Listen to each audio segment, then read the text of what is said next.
বিকাশ থেকে পল্লী বিদ্যুৎ বিল দেওয়ার জন্য আপনাকে সর্বপ্রথম বিকাশ অ্যাপটি ওপেন করে নিতে হবে, আর অবশ্যই আপনার বিকাশে টাকা রাখতে হবে।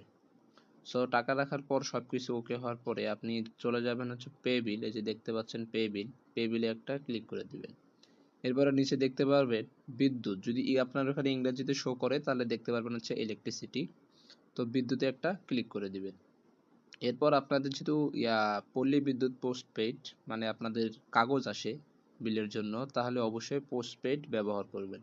সো পল্লী বিদ্যুৎ পোস্টপেইডে একটা ক্লিক করে দিলাম। এরপরে এখানে আছে এসএমএস অ্যাকাউন্ট নাম্বার, মানে হচ্ছে আপনার কারেন্ট বিলের যে অ্যাকাউন্ট নাম্বারটা থাকে বা এসএমএস নাম্বারটা থাকে, ওই অ্যাকাউন্ট নাম্বারটা এখানে বসিয়ে দিবেন। সো আমি বসিয়ে দিলাম। আপনারা যদি নাও বুঝেন, এখানে লেখা আছে ভিডিও দেখুন, চাপুন, এখানেও চাপায়া মানে স্যাম্পল দেখতে পারবেন বা বিস্তারিত দেখতে পারবেন। তারপর নিচে চাপ দেবেন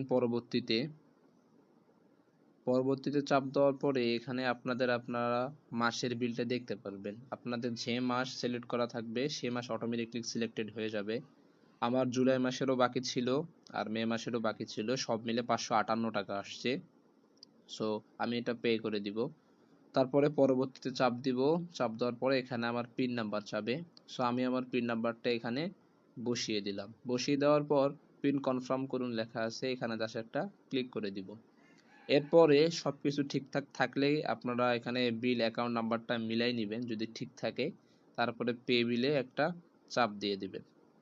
পে বিলে চাপ দেওয়ার পরে আপনার বিলটি পেইড হয়ে যাবে।